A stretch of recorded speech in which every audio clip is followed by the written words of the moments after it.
Hey. Yeah, I just want to tell you this. I just turned to sing this. See, I said it was going to take about 3 or 4 o'clock, didn't it? Mm-hmm. Clarence Thomas calls on Supreme Court to revisit gay marriages. Yeah. Yeah, I saw it. Starting already. Yeah. Starting already. Because that's the problem with the country, gay marriage. Get the hell out of here. Yeah. See, that's what I'm talking about. See, they starting already. That was just step number one. It's on now. They're gonna start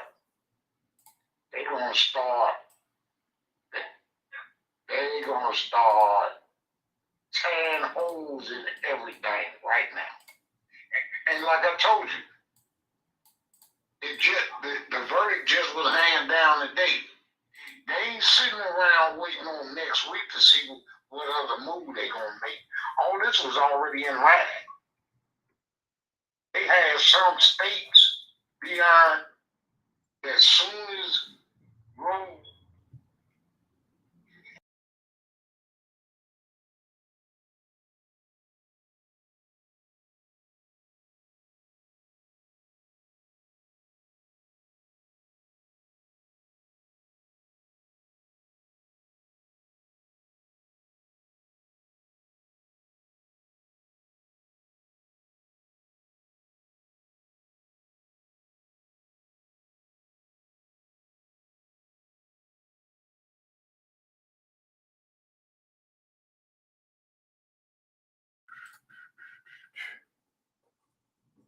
Hey, good afternoon, everybody.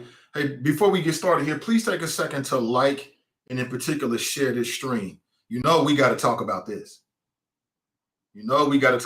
Supreme Court overturns Roe v. Wade. Next up, affirmative action, same-sex marriage, and access to contraceptives. I want to make this point again. Smart, dumb cats within our community are effing shit up. I want to make this point again so you, the choppers, know that we've been talking about this since the election 2016, that this was the Republican plan. I shared with you that while at college at the University of Cincinnati, I saw read firsthand what their plan was. Culture wars, domination. Okay? After the federal government gave protection to black folks, they decided, you know what? What can we do about this? Let's take over state legislatures. Check. Let's take over the Supreme Court. Check. And this is what you get.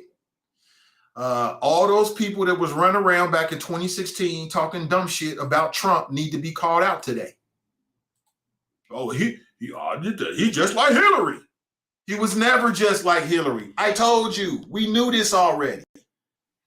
Whether you feel a certain way, that might have been kind of low. Whether you feel a certain way about, you felt a certain way about Hillary or not, you had to look at the bigger picture. The bigger picture is Supreme Court. I didn't think and still don't think that Hillary Clinton was a perfect choice, but she was a hell of a lot better for Trump than Trump, if for no other reason than the Supreme Court. The Supreme Court matters. Anybody that tells you, oh, it don't matter, is either dumb as fuck and you shouldn't be listening to them anyway, or they're lying to you. This either or. This is the consequences of elections. Within our lifetime, we will probably not see a reversal at the federal level of Roe v. Wade. That's a wrap for your ass. That's a wrap for generations. But again, I just remember the conversation we had with people. Oh, they thought they were so smart, didn't they? Yeah, but what about Hillary said? She said, bring them to heel. I'm like, wait a minute. She said that in the past. We should be looking toward the future. Where are these people at now? It don't matter. It don't matter. I'm telling you, you got to really process and really be very, very, very sacred about who you choose to listen to. Because some of these people out here is not worth your time. They ain't worth it. They dumb as hell. And this issue with the Supreme Court and Roe v. Wade, do you remember when the So Trump appointed 3 people to the Supreme Court. 3. What did he say? He said, I'm going to elect people that are going to overturn Roe v. Wade. That's what he said. The man meant that. As they were going through the process, all of those Supreme Court, there's 3 Supreme Court justices that Trump appointed. They all said the same old shit. Well, Roe v. Wade, that's the law of the land. They all said the same dumb crap. And people believe that. This was the plan, Operation Reverse Roe v. Wade. I'll tell you what that means for the state of Ohio. I'll tell you where abortion is illegal now. This is dumb. This was foreseeable and preventable. That's what this was. Anybody who knows what they're looking at could have seen that that's what the plan was. They're serious about this. I think that because the government moves so slow, that we think everything moves slow. That's not how the world works. That ain't how the world works. What's next? Affirmative action. There's a case next month that could be used to strike down affirmative action in college admissions. And if it falls there, then it'll be a domino effect. That might be the last bastion, actually. What else? Access to contraceptives, because there's some people out there whose personal belief is that contraceptives are against God. And then same-sex marriage. I want to put it on record. I 1,000,000,000% stand for the proponents of same-sex marriage. If you're homosexual and you want to get married, you should be able to get married just like any heterosexual. There is no difference. I told you. The same snakes that were slithering in the backyard talking about something, it's a threat to same-sex marriage is a threat to marriage, are the same people. These are the descendants of the people who thought that interracial marriage was a threat to the sanctity of marriages. People keep playing games, talking about dumb shit. You know what I'm saying? Run around trying to confuse you. And black people, unfortunately, some of us are easily confused because we already got a lot of pent up issues and they use that against us. That's what's next. Already Clarence Thomas. Here's a quote. Supreme Court could now restrict marriage equality and contraceptive. Clarence Thomas called out 3 cases protecting access to contraceptives and same-sex marriage. These are the big issues in America right now. So the biggest issue in America right now is that women had the right to choose. That people can get access to contraceptives. And what kills me is that we live in a society that values the fetus over the child. They want to force women to have kids that they are not ready for or cannot afford. And then they want to strip away the welfare society. They want to take away the social safety net. Huh? If you love children, then don't you want to make sure that children are taken care of? No. It's all about people's personal relationship with their God. Here's what I say about Roe v. Wade and abortion and all that. And please share this because people need to hear this shit. Can't nobody give it to you the way I give it to you. They can try, but they always going to come up short. If you don't want to have an abortion, don't have one. Why ain't that a thing? Why isn't that good enough? If you don't want to have an abortion, don't have one. That ain't good enough these days. That's like saying, you know what? I don't like chicken burgers. I believe that all burgers should be made out of beef or pork. These chicken burgers are an affront to the way I think things should be. So rather than exercising your personal freedom, the right to eat chicken burgers or not, I want to ban chicken burgers for everybody else. What the hell? Talk about an intrusion into government lives. And it makes no sense. I mean, you know, the Supreme Court's all over the place, and that's because they're ideological and partisan. They're not unbiased. You got to know that these judges that Donald Trump put in place are culture warriors. They ain't just impartial judges. They're culture war. They're looking for opportunities to advance a certain agenda. You know, this is the very height of activist judges, which, you know, a lot of these cats say they just hate. But I want to get your thoughts about it. I mean, what's your initial reaction? Are you surprised? I ain't surprised. Are you outraged? Are you shocked? Are you hurt? Are you in your feelings? I support a woman's right to choose. It's nobody's business. That's a very difficult decision. And quite honestly, you got a lot of men out there. And again, I ain't trying to shut you down, man. But I was going back and forth with one brother on Facebook. He sounded like a damn fool. This is more in line with God. Huh? Who's God? Your God? God didn't tell me that. Who do you think you are? What will be the consequences for the midterm election? What will be the consequences moving forward? Will this close the enthusiasm gap between Democrats and Republicans? Are Democrat voters going to be more likely to step out and vote now with the midterm? Can you imagine? Imagine this for a second, because this could happen. Imagine a majority of Supreme Court justices, and we know that they are active, a majority of the Congress, and Donald Trump in the executive. Imagine what they could do with the country. That can't happen. That can't happen. I ain't trying to scare you, but I'm just saying elections have consequences. I don't have no time for smart dumb cats today. Don't call into this show talking about, I don't believe in voting. This ain't the place for you. This ain't place. It's going to go badly. If you a smart dumb cat, be smart. Don't call in today. It's not going to go good. Okay? I have no toleration for that stupid shit. But what about the Democrat? I don't want to hear that monkey shit. You sound like a damn fool. You sound like you're trying to act smart, but you ain't really smart. You ain't really read, and you're not really hip to what's going on. You just trading off old tropes and some dumb shit, maybe an ounce of truth here or there, but you're not really actively in the present. And I'm not going to apologize for my language and being animated, because I'm human. Shit, this shit matter. My daughter, this is how dope my daughter is. She's like, damn. She didn't say damn. She's like, Dad, you know, this is my birthday, and this is always going to be known as the day that Roe v. Wade died. She's 17 and she understands the impact. You got some grown folks out here that's just lost and have no idea.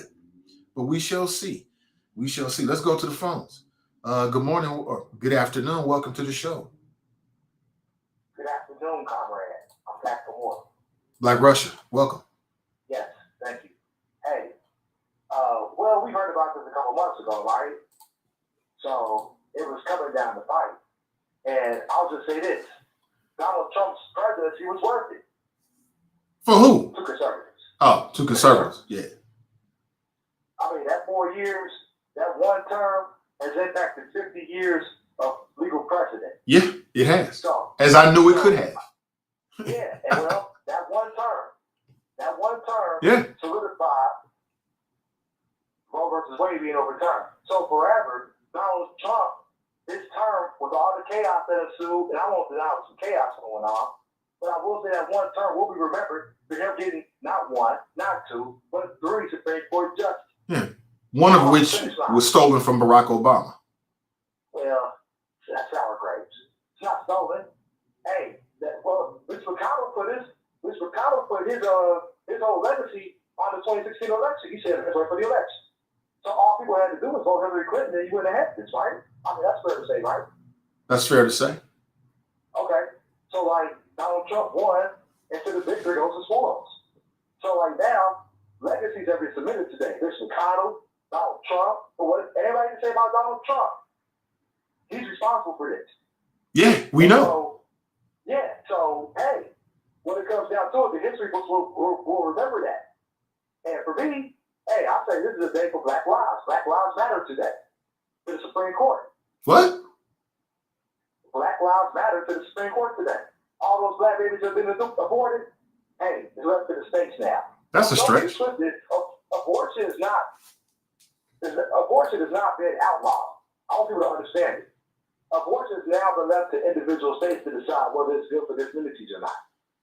That's not true. What do you mean it's not true? Well, because what I mean is, maybe you're gonna hint to this. Minutes after that Supreme Court decision, Missouri became the first state to enact a trigger ban.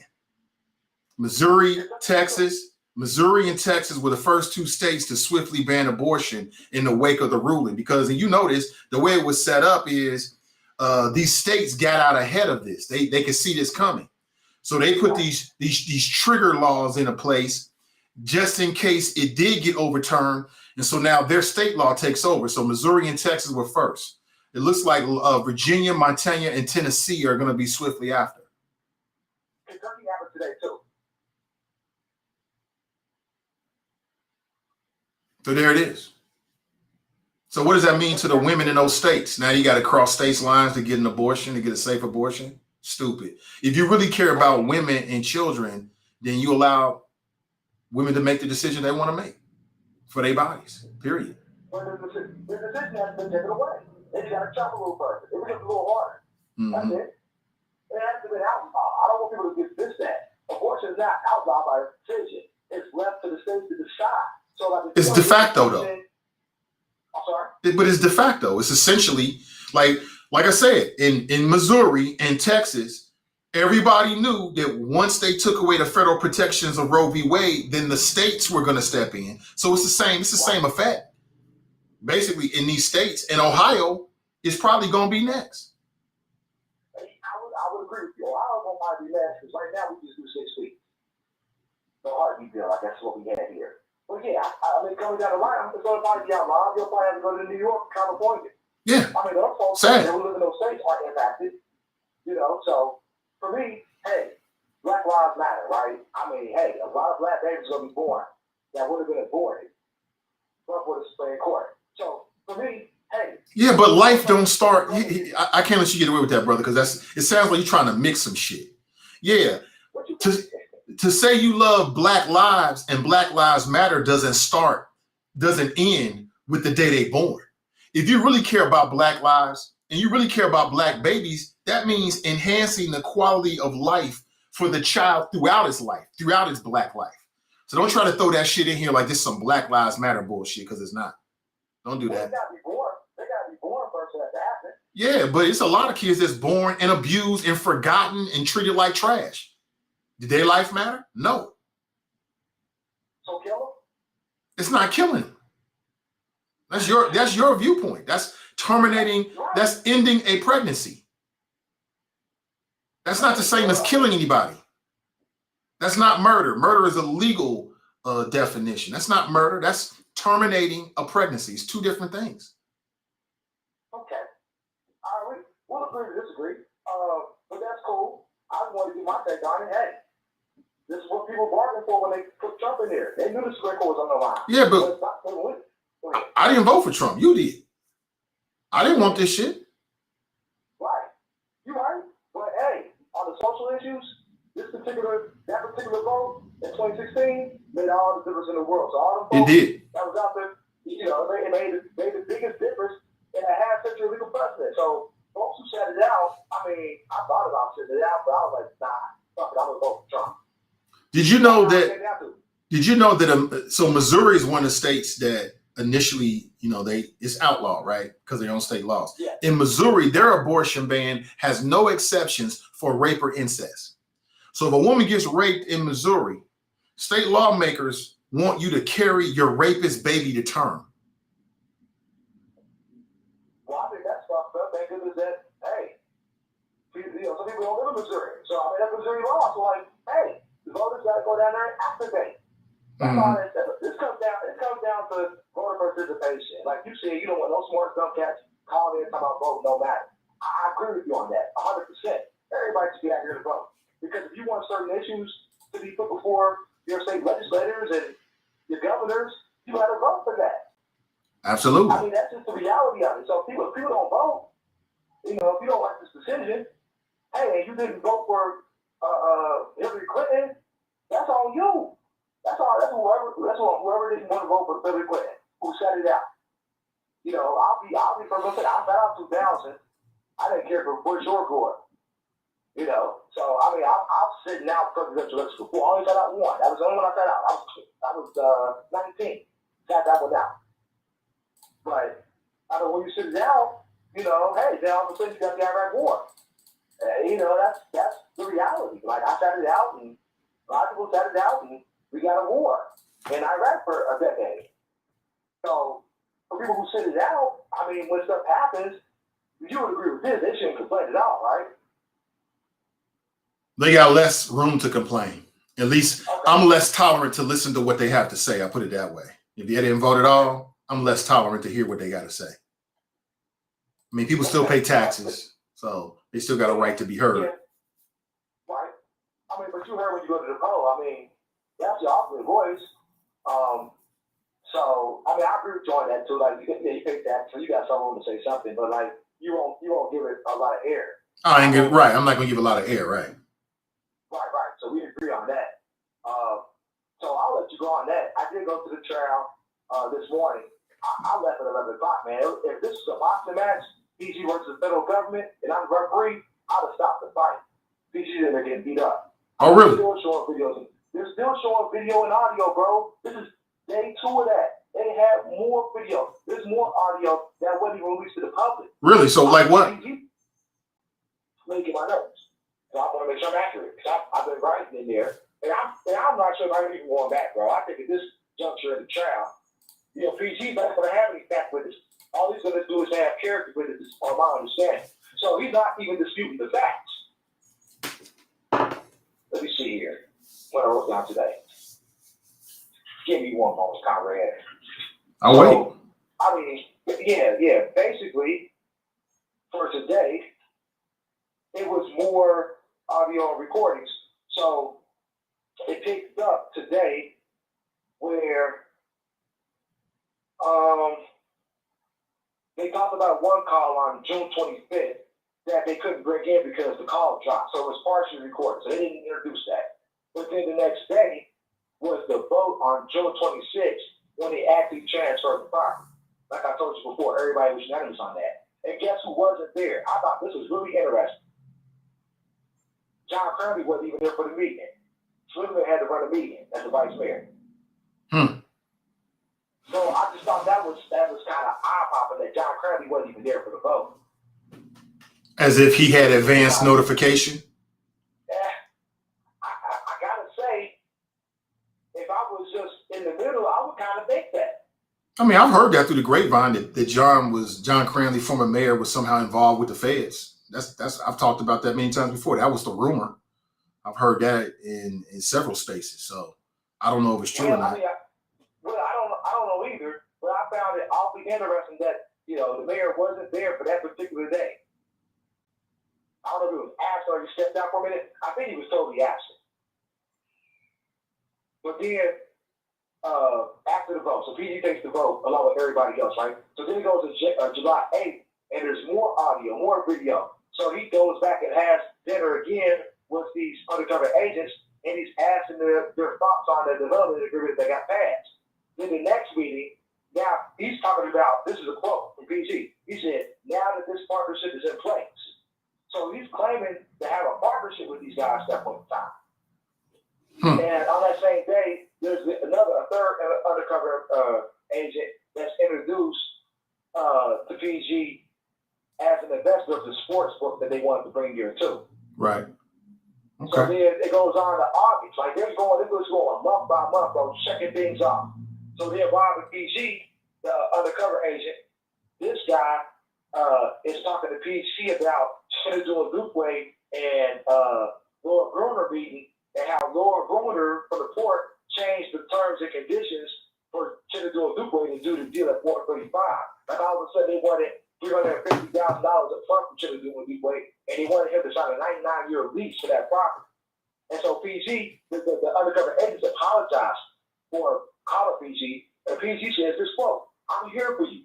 Call me anytime. I will start by calling Chinadu. I'll give it to Laura the right way," unquote. He said, "I'll get on top of it." He said, "If I would have known this earlier, I would have put a stop to it." And then he started talking about the sports book again, and PG says, "Your players at the local level, and we can exert more control. I'll get on the court thing, and I'll let you know." Then he goes back and they have another call a week later where PG's giving a report to Chitty doing Dupe saying, I talked to the court, but I want to get direct review so I know how to navigate this. Then they set up a meeting in Columbus on September the 19th on a phone call. So they get together, and there's cameras in there in the hotel room, there's audio in the hotel room. PG goes in there before a big dinner in Columbus with other elected officials, with his chief of staff, Chris Dalton, and they're meeting with all the undercover agents. And PG's in there saying, we're going to make sure the sports betting goes through in Cincinnati. We're trying to get the deal done that's in your interest. This is what PG is saying. I listen out to these undercovers. He said, I got you guys back on this. He said, your deal could be a potential replacement for the Millennium Hotel. I mean, after that, I had to leave, bro. I had to do some business, but the reality is, all those clothes, it's like at that point in time, I seen enough. I heard enough from PG's own mouth. I mean, he's basically declared a partnership with these guys, and he's at their disposal. That's tough, bro. That's going to be tough for him to beat. I don't know if politicians talk like this every day. I don't think they do. Where they're totally invested with these developers like that. So like where they're talking about specific deals that's before city council right then and there. In exchange for an agreement to get campaign contributions. That's not how politics work. All right. I appreciate the insight. I agree with you. Yeah. It sounds bad, but you know, I need to read it for myself. But I appreciate your insights and your observations you're sharing with us. Yeah, I wanted to make sure everybody was aware, but I mean, the jury at the end of the day is going to make the final call, but I mean, it's getting worse and worse. I mean, that's stuff that we didn't even hear in the media. Mm-hmm. I mean, that sounds new to me too. Yeah, it's new. It was new to me too because I've been following the case. And so like, it's just, they just take a piece of flesh out of them, piece of flesh out of PG, more and more video, audio. And the crazy thing about the defense is they're not disputing these facts. There's been no objections from the defense when they introduce this stuff. Like not one. They say no objections, Your Honor. No, I mean, for all the video and audio that got introduced, there was not one objection from the defense. They're not disputing any of this. So, I mean, we'll see how it goes next week, but from my standpoint, bro, like if the jury comes back not guilty on any of this stuff, I'll be very surprised. Totally surprised. But I've seen juries do crazier stuff. So, have a good weekend, comrade. You too, man. Take it easy. That's Black Russia giving his analysis. I can hear the delight in his voice. Listen, I need to take a quick break. We'll come right back. Don't go anywhere. During this break, what I'm asking you to do is please share this stream. Share this stream, right? I'll be gone. Give me just a couple of minutes. Please like and share this stream. It means everything, all right? We'll be right back and continue our conversation about the moves that the Supreme Court is making. All right, they overturned Roe v. Wade today. What's next? Well, I'm here to tell you what's next and what you can expect. And I'm here to tell you where abortion is illegal today and where it's likely to be illegal tomorrow. Don't go anywhere.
Mr. recorded by 2 alumni at University of Cincinnati. All right, good afternoon. Real quick, didn't need too much time. Give me one more second. Yeah, boy. Appreciate Black Russia chiming in like that, sharing his thoughts. Let me take down some of that right there. Next up, affirmative action, same-sex marriage, and contraceptive access. That's not clickbait. That's the truth. That's the truth. That's what's potentially next. Is it going to happen? Nobody can tell you what's going to happen. I can tell you what's likely to happen. You know, it's just another example that the culture wars are alive and well in America. For me personally, abortion is not, I don't have the ability to have a child. You know what I'm saying? I don't really have a dog in the fight because I don't have fallopian tubes. I don't have the ability to have an abortion. That is a decision that's made by women, and I'm cool with that. As a man, I have full control over where I put, you know, what I got. I have full control over that. As a man, I have full control over whether, you know, I get a vasectomy. I have full control over that. That's enough for me. You know what I'm saying? I don't need to control a woman's body. I don't need that. So when it comes to guns, that should be left to the federal government per the Constitution. When it comes to a woman's right to choose, then that should be left to the states. Huh? Don't make sense. Facebook user writes, I hope this wakes everyone up for the midterm elections. Hopefully.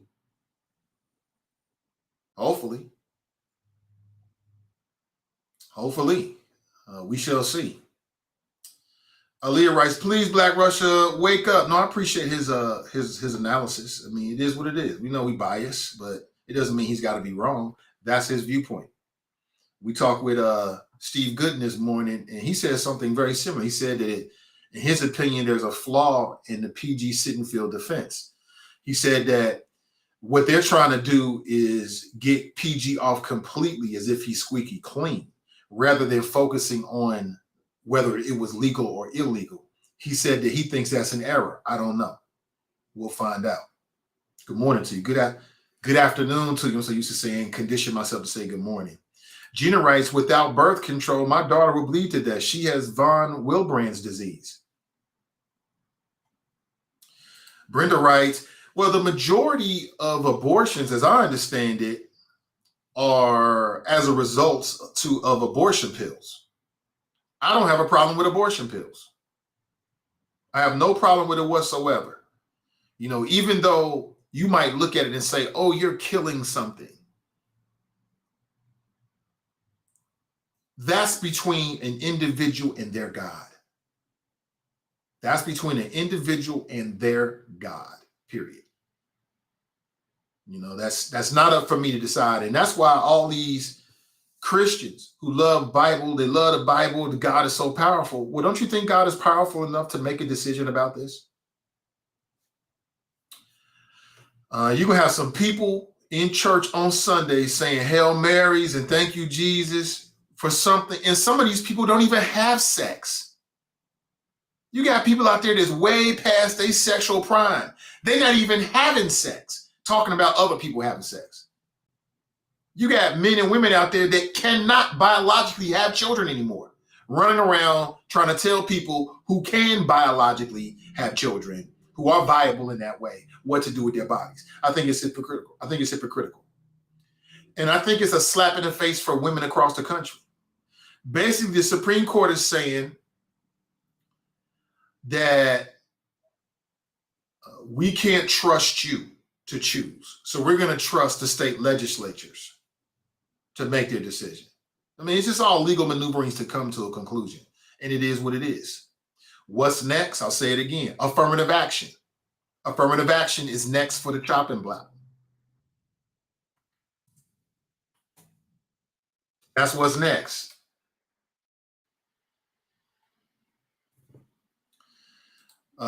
Supreme Court Justice Clarence Thomas, he wants to go after same-sex marriage. I don't have a problem with same-sex marriage. I'm not in a same-sex relationship. I'm not same-sex. But those are human beings. They're Americans. They should get the same rights that I get. You know, my sexuality should not determine whether I should get married or not. If y'all want to fuck up y'all lives and be miserable by getting married, you go right ahead and do it like the rest of us. I'm just having a joke with it. I'm not miserable, trust me. Susan Collins was so confident that Brett Kavanaugh wouldn't overturn Roe v. Wade. She was wrong. Susan Collins, Republican senator from Maine, doesn't seem to be too bright. I'm just going to say it that way. She seems like, oh, well, they said they won't do it, so I'm going to believe what he says. Huh? What? Remember Brett Kavanaugh? That was the creep that tried to, I believe what that woman said, that tried to rape a woman, tried to force himself upon a woman. And then he got all in his feelings, breathing all hard. You tried to destroy me. In his head, he was thinking, wait till we get some more pieces on the chessboard. We're going to take out all these liberal artifacts. We taking out everything. Okay. Let's go to the phones. Good afternoon and welcome. Good afternoon, Nate. How you doing today? Hey, what up? Is this Brent? Chris. Sorry about that. What up, Chris? So I'm like on the fence with about the Roe versus Wade. I mean, I think I'm never gonna give a woman take away her choice. But as a man who has custody of his child, here's where I'm like iffy on it. You know what? It goes with that and the child support and everything else. You know what? Because I say, you know, let's say there's a woman who's pregnant and doesn't want the baby, but the father of the baby wants the baby, but she don't want the baby. And you actually were talking about it vice versa this morning, talking about the man can do whatever, he goes, does whatever, and then he leaves. So what things return? I think it should be allowed, but the adults should have to agree, both of them have to agree that this is what they want, not just the woman, because that child, the child is not, a woman cannot produce a child by herself. And if there's a man willing to take care of that child, the father of that child is willing to take care of the child, then yes, gotta go full term, give custody over to the father, child support goes on the mother, or however he wants to do it. That's where I'm kind of iffy on it, that the abortion thing. Because if that man wants to take care of that child, you just can't go and abort the child just because you're a woman. You didn't make it by yourself. You know what I would say to that man, Chris? What's that? I would say that you should have that conversation before you have sex with a woman. And even after that, you should understand who you having sex with, where her head is, how she feels about it.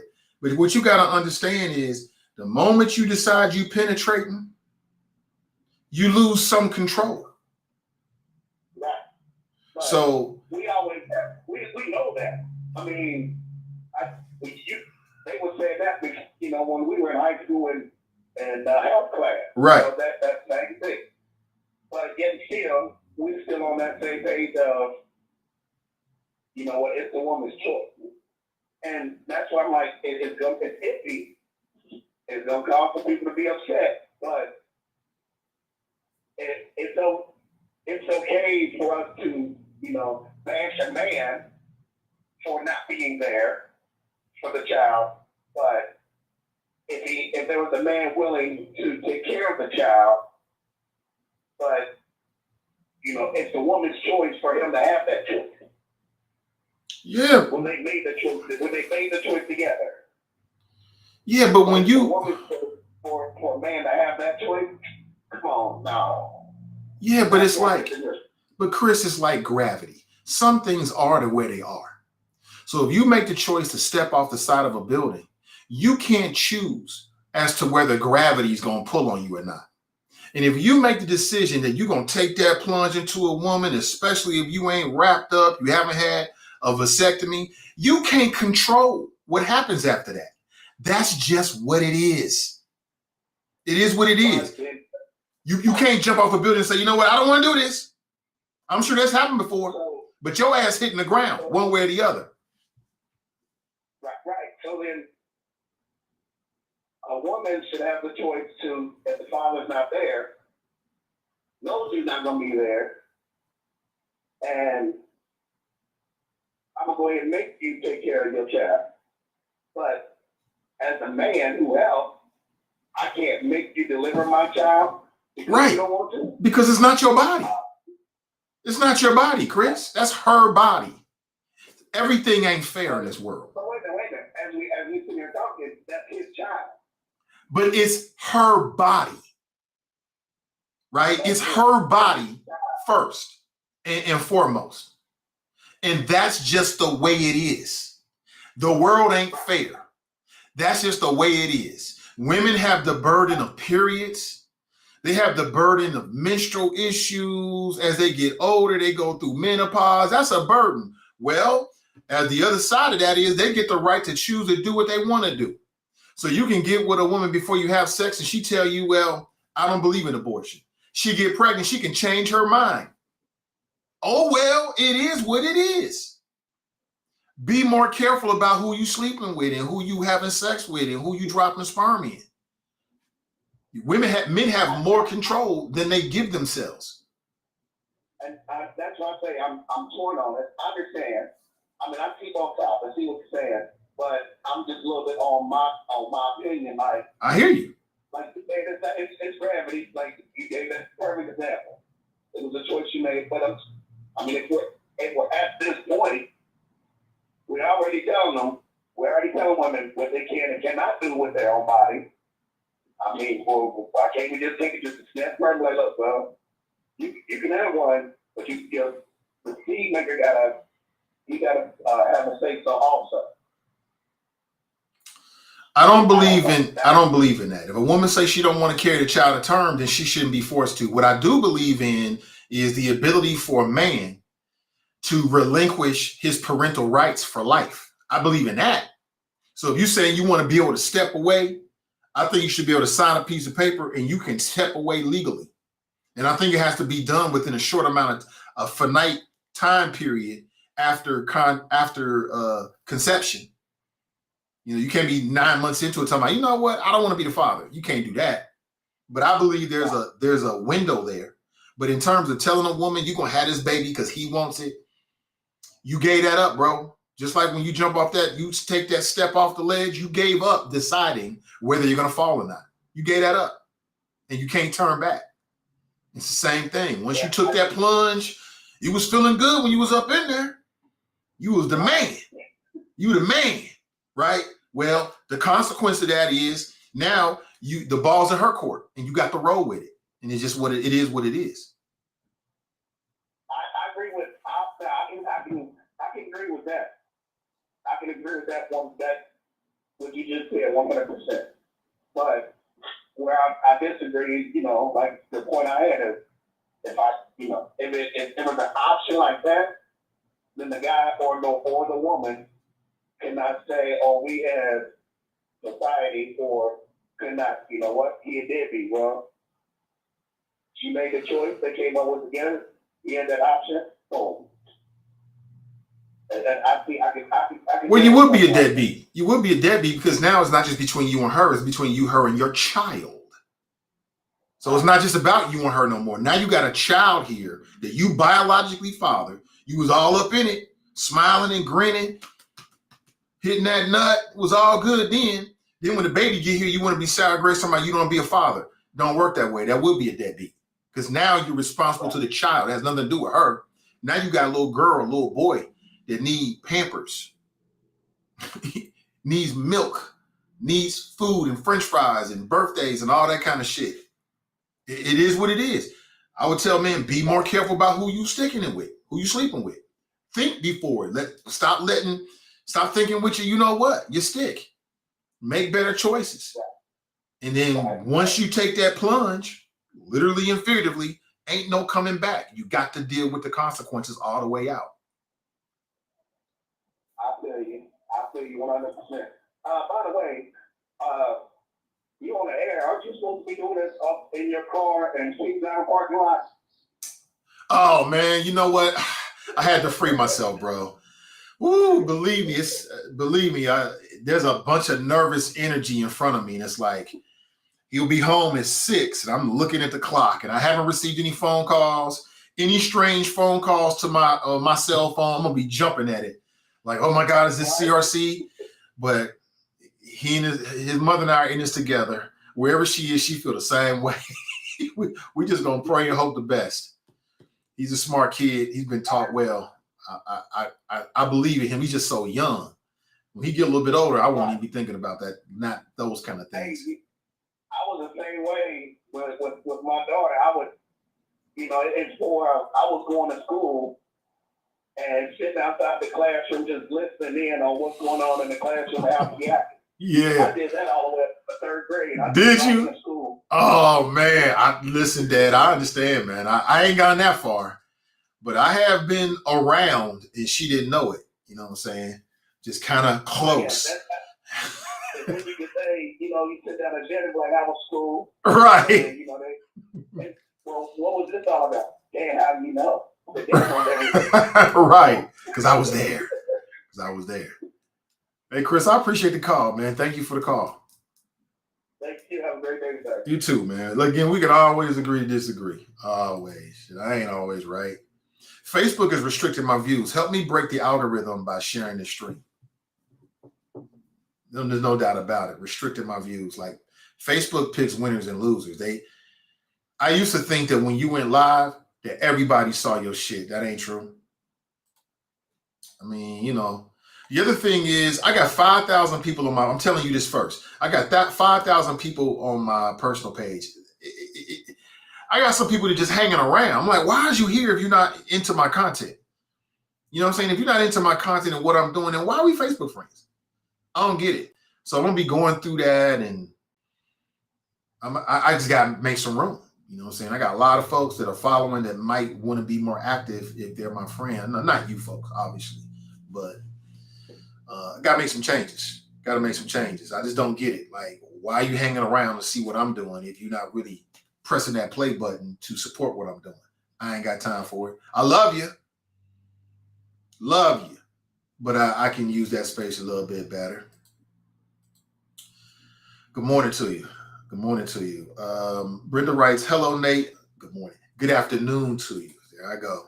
You got to stop me. I'm a creature of habit like everybody else. But what do you think? Let me put your chat up here on display. I think that'll be a lot better, actually. There it is. And then people can see what you actually have to say. Boom. There it is. Oh, yeah. What up, Craig? He said, I got you from Cali. Absolutely. Good morning to you, Craig. Good to see you. Sean writes, this is a very sad day in America. Yes, it is. It's a sad day. I'm sad for the impact of what is, like, there's going to be a woman that gets raped in Missouri, and she's going to be forced to bring her rapist baby to term.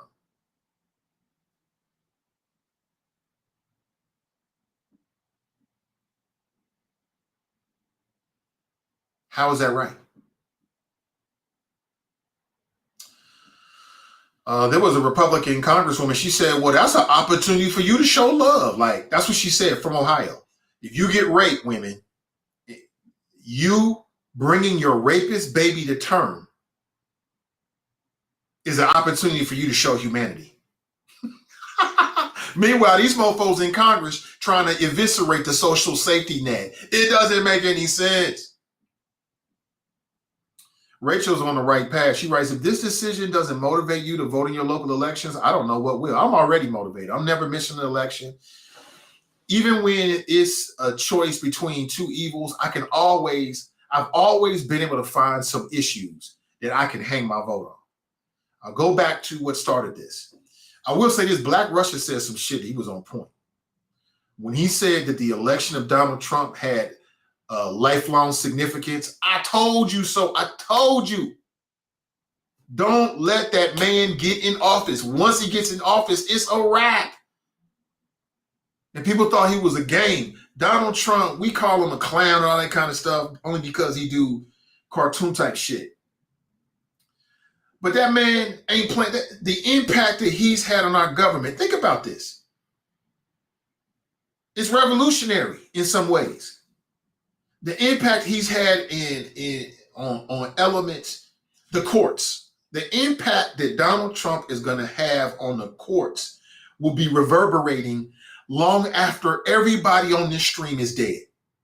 The federal courts, the Supreme Court, we're talking about that. We're talking about flashpoints in American history.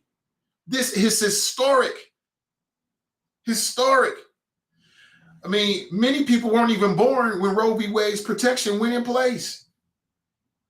And this is not the end of it. And it's another example of why people look at Democrats as weak. Because when Democrats get power, it appears they don't make big moves. They make little baby steps, afraid about what might happen if somebody else comes in power. Make big fucking moves. Make big moves. When you get the gauntlet, make moves. When you get the ball, make moves. When Republicans get the ball, they make moves. They make moves. It just seems like when Democrats get a chance, it's like, well, we got all these interests and we don't want to get away with the filibuster because what happens if, but people want to see results. And Donald Trump gave them results. Do you think that Hillary Clinton would have appointed 3 justices who would have voted to overturn Roe v. Wade? Like, literally, that was the difference. It was the election in 2016. There's nobody in this audience that believes that.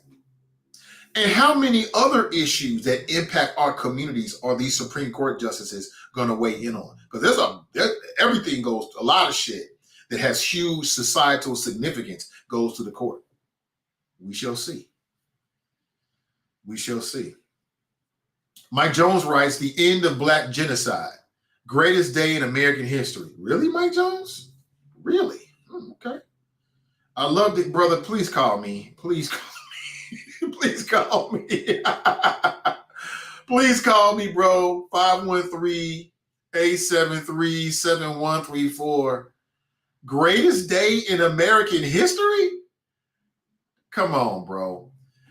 The Black genocide, that's the Black genocide? Like I said, I personally am not a homosexual. I'm hetero, 100%. I don't really even understand it. But what I've come to understand is I believe that no matter what your sexuality, you should be given granted access to the American dream, just like heterosexuals. And I don't think you should be persecuted because of it.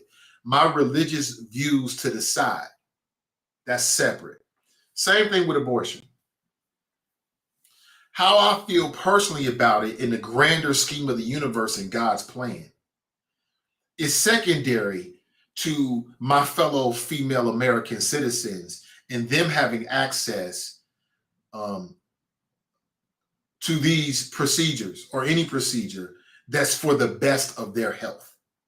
This is about American health, physically, emotionally, psychologically. That's what it's all about. I'm not a woman. So how can I tell another woman what to do with her body or tell a woman what to do with her body? I'm not a woman. I've said before, I think women should get together, hold a national congress. You decide what to do. That's your body. As I was talking to Chris, a lot of men, and I thank Chris for calling in, a lot of men are on that. Now, you ain't no troll, Mike. Anybody says Mike is not a troll, you just got a different opinion. You know what I'm saying? That's what makes the show good. We got everybody to agree. That should be boring as fuck. And then intellectually, that would be dishonest because people have different viewpoints. But where was I going with this? I was saying, I'm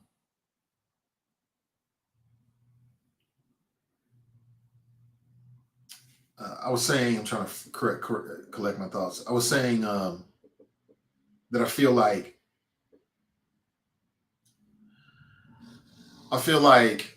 women should have a national Congress and make the decision for themselves. You know what I'm saying? We was talking with Chris earlier, and there's a lot of men that have that viewpoint. They're kind of like, well, if a man wants that baby, you gave that up. When you took that plunge, you gave that up. When you step off the side of that building, you gave up the option of gravity not having an effect. There's a certain gravity, right, that takes place when you having sex with a woman and the aftermath of it. And the gravity is she can decide. You already know that when you decide to penetrate. You know that already. So be wise about where you penetrate. Too many Negroes is reckless. You're reckless, and I get it. I understand. I'm a man. I understand 1,000%. Trust me. But you can't be reckless, and then you want to correct the situation. It don't work that way. It don't work that way. You lose control when you give up control, and you can't give it back. Mike Jones writes, pull up the Planned Parenthood statistics, my brother. I mean, Mike, I'm not challenging what you're saying about Black people having abortions.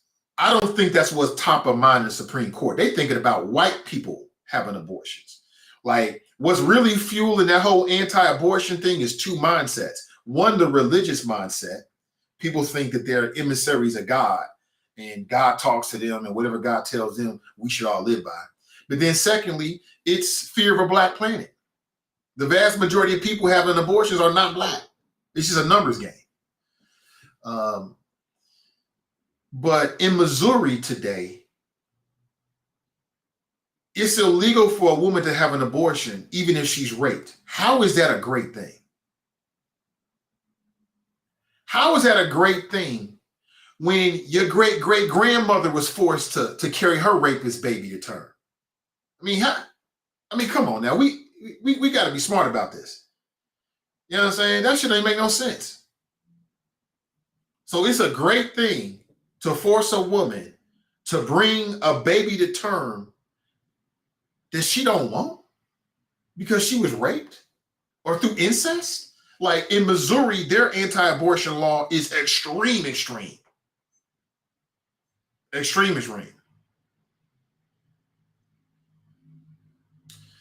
Brian makes a great point. He writes, rich women will always have access to choose. This is an attack on all women, but it is an attack especially on working class and poor women, especially Black women. And it's an attack on men. Nearly any measure that gives the state control over your body is reactionary.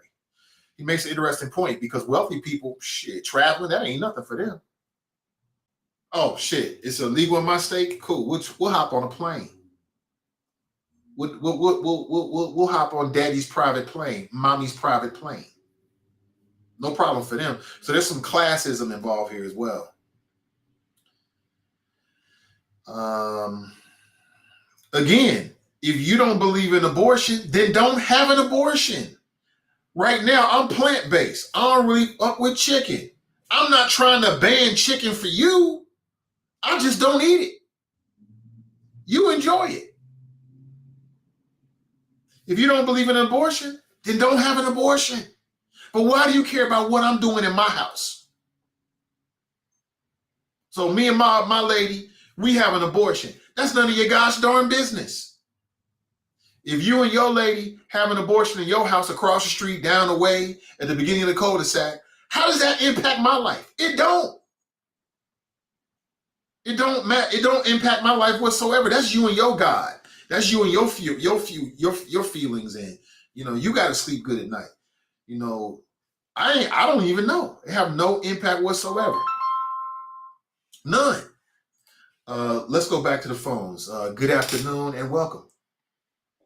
Hey, it's Donnie B again. Hey, Donnie. Where y'all know how to act. I leave for a few hours and now Roe v. Wade is overturned. Right. So I wanted to call in for a few key points. The first is I called in because I heard you say if I get an abortion, me and my person, what is it to you? And I feel like this is a part of the problem. And this is when I really get, outrage, unpopular opinions alert. I am a woman. I am pro-choice. I do not believe that I have an unfettered right to get an abortion no matter what time frame.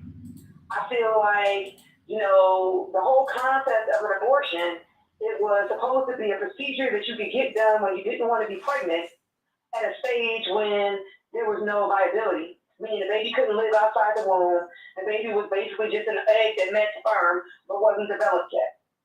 But we have to own, we can't put all of this on the Supreme Court. We have to own the fact that how we got here is because folks took abortions too far. I'm like, you got women out here 6 and 7 months pregnant, getting an abortion, a partial birth abortion, without medical necessity, without there being anything wrong with the fetus, just because they decided after 6 months they no longer want to carry a child. To me, that crosses the line. Now we're not at an egg that met a sperm that's barely developed. I carry a child. Do you understand what happens inside of a woman's body and how far developed a baby is at that point? It's murder. I could feel my son kick inside my stomach. I had fully developed breast milk.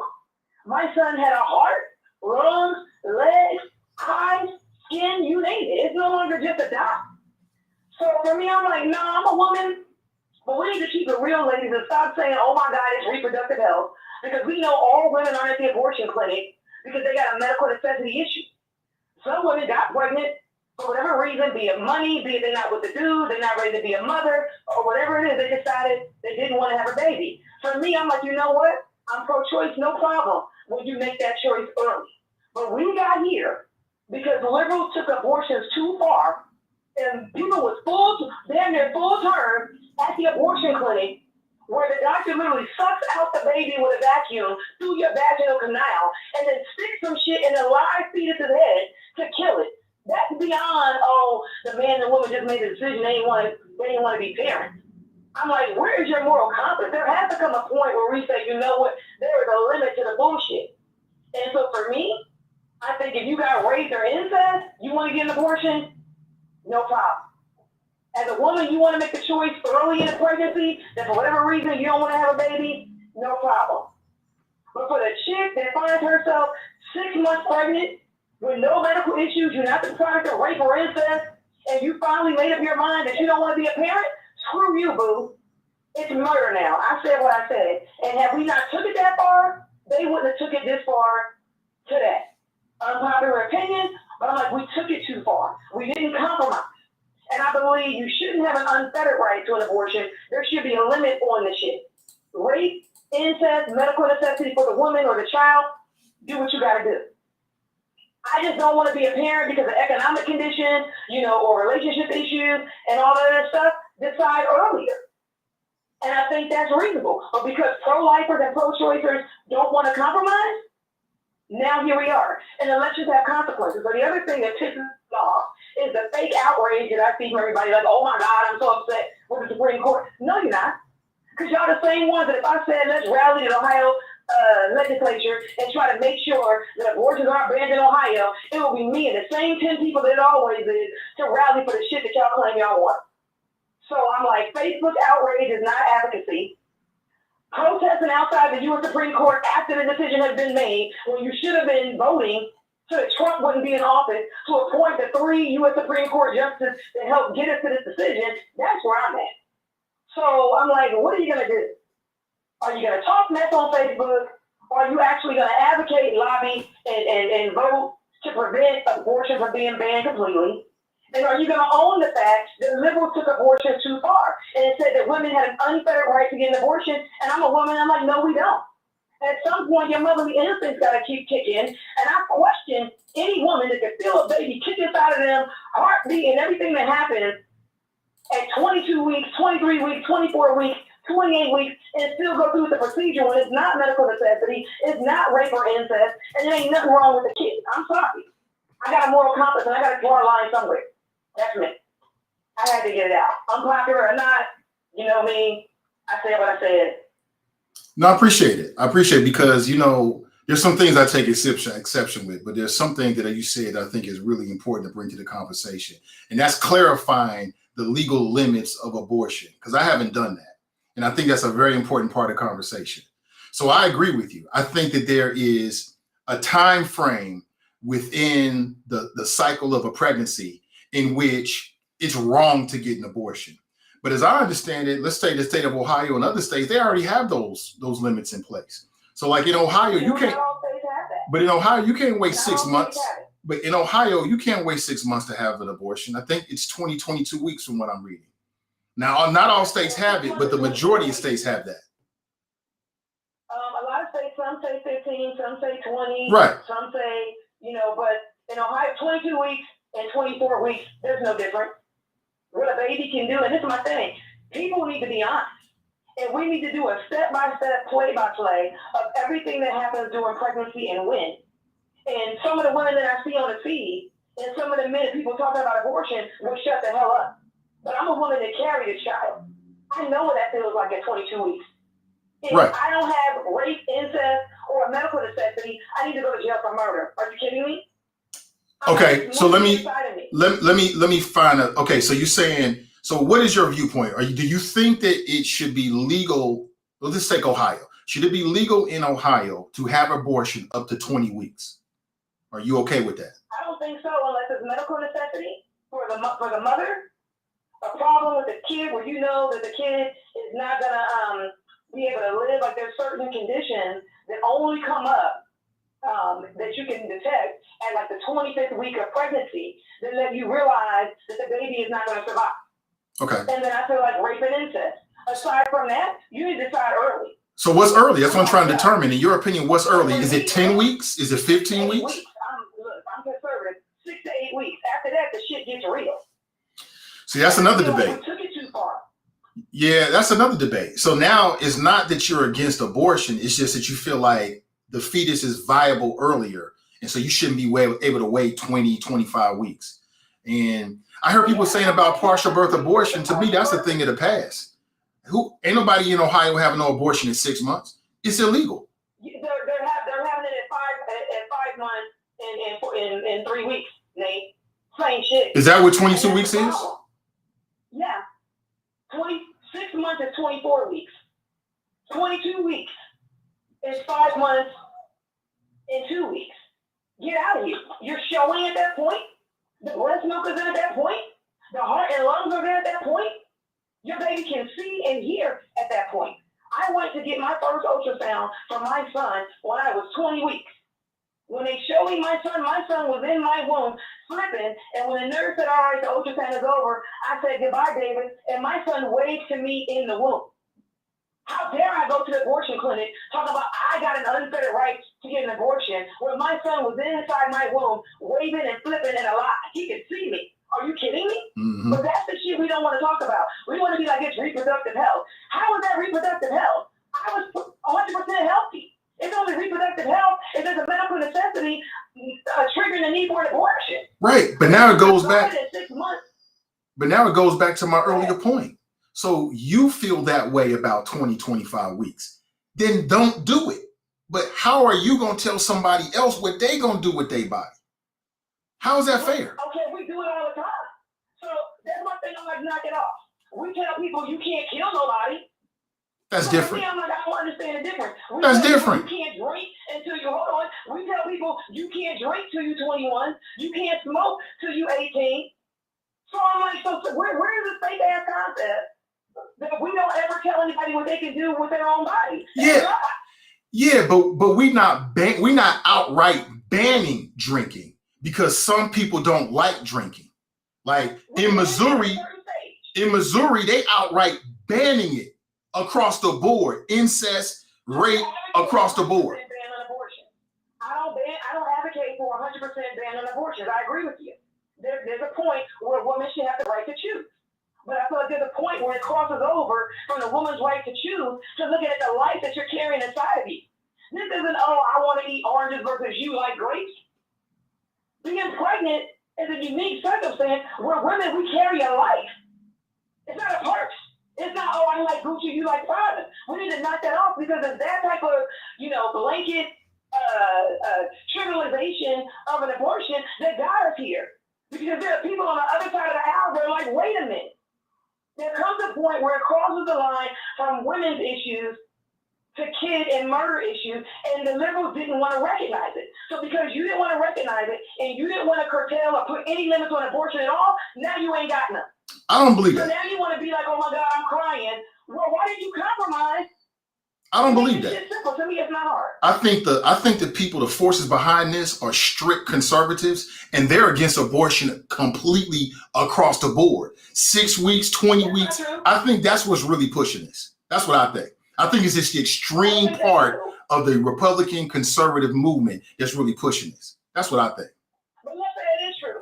At the end of the day, I'm like, to me, society loses. If we have a 100% ban on abortion, society loses. Women gonna go out there and do some illegal stuff and hurt themselves. We got babies that are gonna be born in the world that shouldn't be born to certain parents and not gonna be taken care of. There's a whole plethora wrong with that. Right. But on the flip side, there's also wrong with this partial birth abortion and letting people kill their kid at 6 months. We have to decide as a society we're the moral compasses, and because we couldn't, the Supreme Court said, you know what? We're gonna let y'all duke it out. And everybody crying like, oh my God, this is the end of abortion. And we know it. No, it's not. Now you got to get off your ass and you got to do what? Actually lobby and vote for the politicians that support and stand for whatever your position is on the issue. And you can't be lazy and let the Supreme Court do your job. Now you actually got to be an active participant in the democratic process. And you know me, Nate, that's my number one beef with our community. We never give a damn. How many community forums do we have on all kinds of issues, and it'd be the same 10 people in the community that show up? How many times we do voter registration drives, and it's a week before the election, and 50% of our people aren't even registered to vote? Don't even know who their congressman is, their state rep, and all that stuff. But now that abortion is overturned, here comes everybody with the tears. I'm like, screw your tears, where were you when it was time to not vote for Trump? Who appointed these people when you were Supreme Court? You was late. Black Russia on today talking mess. He's the same dude that 5 years ago was talking about he voted for Trump because he wanted something different. Well, here you go. You got your Oh, he happy with it. Now Roe v. Wade is overturned. He happy with it. He happy with it.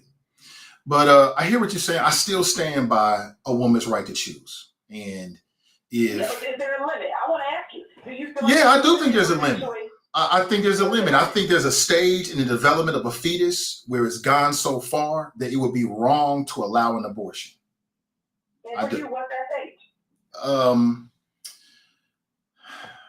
You know, if I had to give you like a nailed down specific, answer on that, I have to do some more research. What I will say is I'm reasonably cool with what Ohio is doing. See, I don't know the numbers. Like if Ohio allows you currently to go 20 to 22 weeks, what's the percentage of people who are getting an abortion past 15 weeks? I don't know what that number is. You know what I'm saying? I don't know. I'll post it in the chat. I was looking at it today, but I think here's the problem. People weren't willing to have these real conversations. Remember Florida? Florida just passed a law last month or the month before that says you can't get an abortion after 15 weeks unless it's rape or incest or medical necessity for the mother or the kid. And the liberals still weren't happy. They complain, oh my God, you're infringing on women. So I'm like, y'all don't want to compromise. Well, people out here that basically just want to say a woman can get an abortion no matter what. Well, I don't remember those conversations in Florida, but what I will say is that, and you know this, it's a slippery slope. A lot of this stuff, they put one piece of legislation in place so they can keep moving the goalposts to where they really want it to be, which is an outright ban. And that's what a lot of these conservatives want. They want an outright ban across the board. That's fair. I think that's a real legitimate concern, but there's ways to address that. We got to be willing to not be lazy and to stay engaged in the political process. I'm with We you. don't, and this is why Republicans always win. Because we sit back and talk about it, but we don't be about it. Republicans play the long and the short game, and they're not weak. Yeah, they've been playing this game for 30 years. I remember reading about this before the internet, when you had to read magazines. I was reading these conservative periodicals, and they talked about what their plan is. And now 30, 25 years later, I'm seeing it brought into fruition. This is a long-term plan. So I agree with you on that part. I'm looking on the news today, and I see white women at the Capitol protesting the Supreme Court about Roe v. Wade, but I'm like, y'all Republicans. Y'all voted for people that made this happen. What are you talking about? And that irritates me too. It's like people don't even realize they vote for people that aren't in support of what they claim that they're about. So I'm like, knock it off. I'm disgusted. I'm disgusted with everybody. I'm disgusted with the Supreme Court. I'm disgusted with the ACLU.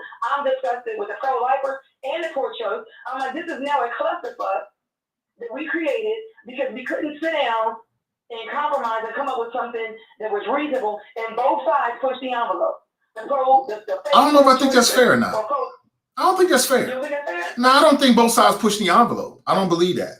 I agree with you don't though. think that's pushing the envelope when you say I- abortion is reproductive health? No. I say I don't. Abortion as a reproductive health issue? No, I'm saying I don't think it's fair when you say that both sides weren't willing to compromise. I don't believe that. I think that there was a compromise that was put in place, but it's always a never-ending battle. I think there was a compromise, and the compromise was Roe v. Wade. That was the compromise. Yeah, but we took that too far. You got to look at what we've done. Roe v. Wade came out in the 70s. Mhm. People really got to follow abortion to see what we did. Roe v. Wade should have been simple. Beyond the point of viability, no abortion with limited exception. What did the liberals do? Kept getting doctors to push the point of viability further and further out. I don't think that's true. I just think there was always an inherent question mark about what viability is. Like Donnie, there's people out there that want to ban contraceptives because to them viability is the moment when the sperm meets the egg. So it's always been a question about what is viable. When is a fetus viable? Your definition might be 5 weeks. My definition might be 10 weeks. Somebody else might be 15. So I think they've always had that conversation about that. Inherently, there was a debate about viability once Roe v. Wade was put in place. And so there's been debates about that ever We're like since. 10 weeks past where the period viability originally was. But folks are like, they overturned Roe v. Wade. I'm like, no, they overturned the partial birth abortion shit that came out in 1983 is what they did. And they overturned, women going to the abortion clinic over and over and over again, using it as birth control, which it was never supposed to be. I don't have a problem with And that. now we're like, oh, it's reproductive health. I'm like, no, knock it off. I don't have a problem with that. Health is fibroid tumors, See, endometriosis, I can see you have an issue with that. preeclampsia. But I don't have an issue with that, Donnie. Like, you can't throw the baby out with the bathwater. Do I think it's right for a woman to use the birth control pill as contraception? No, I think it's wrong. But that's her life. That's her body. That's her God. She gonna have to deal with the consequences of that. And we can't throw the baby out with the bathwater because human beings are always gonna do some extreme shit. You give somebody an inch, they're gonna take 20 miles. That's just the way it is. So are we gonna just do away with the whole system because somebody decided to do some extreme shit? I think that's unfair to everybody But else. we didn't do away with the whole system. They just The did. Supreme Court did not ban abortion. So let's talk about the legal aspect of their decision. Let's do that. That's irritating me too. People are like, oh my God, the Supreme Court banned abortion. That's a lie. That's not what they did. What they did is they said there are certain rights that we have under the Constitution, and abortion is not one of them. So states are free to regulate abortion however they see fit. Well, let's go through the Constitution and the amendments. Abortion is not listed. So I heard somebody earlier, it might have been you, saying, oh, but how is this different, than gun rights? Because gun rights are specifically listed in the Second Amendment in the Constitution. Where is abortion written in any constitutional amendment or in the Constitution itself? Wait, it's not. So Roe v. Wade said that we had an implied constitutional right to an abortion, and this current U.S. Supreme Court said, no, we don't. So that doesn't mean that abortions are now banned. It means each state is free to decide what they want to do in their jurisdiction. So instead of complaining to the Supreme Court, we need to go to the Ohio legislature and say, yo, my name is Donnie Bailey, and here's how I feel about abortion, and so I want you to create laws that do this or don't do X. Good luck with that in Ohio. Actually do something. Good luck with that in Ohio. That ain't happening. That ain't happening in Ohio because they already got. Good luck with that. Why? They already got because overwhelming because they got an overwhelmingly Republican majority in our state government, and they already have a trigger law in Ohio that's probably going to take effect real soon. Why do they have that though? Why do the Republicans have an overwhelming majority in the Ohio legislature? Because we don't show up. We talk trash on Facebook. We line dance when people get killed. We go downtown, we dress up, and we do the fucking election slide. Instead of handling our business the way Mitch McConnell does. So I'm like, I don't want to hear that. I don't want to hear a fake outrage if it's not going to be coupled with people actually taking action. Now, hopefully the outrage will lead to the action. But so you're right about it. I'm glad you spelled that out. So you're right. As I understand it, again, you got the legal mind. So I'm glad you're breaking it down. That's exactly what they did. We said, as we read the Constitution, there's no protection for Roe v. Wade. So now it's up to the states. We got a lot of freedoms and things that we do that have been implied. You take a couple of amendments and put them together, and then it gives us a freedom. Right. So to me, Roe v. Wade is just one more of those. You know what I'm saying? Like the framers of the Constitution couldn't foresee that we would have an abortion pill, right? But you know, they made that document so it's organic, so it can move and with the changes and the times of where we are. And I looked at abortion just like that. But so you have a problem with women using abortion as if it's contraception, correct? I absolutely do. I feel like you should not find yourself on the abortion table multiple times in life unless there's a medical necessity. I agree with that. And I feel like there also comes a point where your right to get an abortion should be trumped by the life of the baby that you are carrying inside of you. And I feel like that happens before 6 months. I'm sorry. Yeah, I agree with that too. I don't know if it's 6 months or before that. I would have to do some more research and really think about it to get an opinion. I feel my baby moving inside my womb. Which is at what point? We didn't even gotta make sickle cell hard. It's moving. A life is moving inside of me, and I'm gonna go to the clinic and let them vacuum this shit out of my vagina like I can't. I'm sorry, Nate. I feel you. That's your opinion. You're a mother. But that's what we don't want to talk about. We No. want to be on like this unfettered right, but I'm like, we have to stop that because that's the part that's gonna get abortion banned everywhere, 100%. It's not gonna be no more at a certain point. It's gonna be 100% because we're being unreasonable in our position. Right. We have to draw a line. Where that line is, we can talk about it. But a line has to be drawn, and the liberals don't want to draw any lines on abortion at all. That is not true. That is not true. I don't know why you keep saying that. What are you talking about? That's not true, Donnie. In Florida? That's not true. Florida is a classic example. When they passed the law 2 months ago, you didn't see all the protesters and liberals out there talking about what atrocity it was? Right. The line is reasonable. Right. You rape, get an abortion. Right. You said get an abortion. Right. You said medical necessity, get an abortion. The liberals said that still wasn't enough. I don't remember that exact conversation. So if I was really going to give you some real good flows on it, I had to freshen up on it. But in general, nah, it's a constant debate about what viability is. And then here's the other part you ain't brought up is that for some of these people that's against abortion, that's about religion. That's about their religious viewpoint and projecting it on the rest of America. It ain't got nothing to do with viability or whatever. Like the Constitution and our laws are God-free. They were created under fake Christian principles.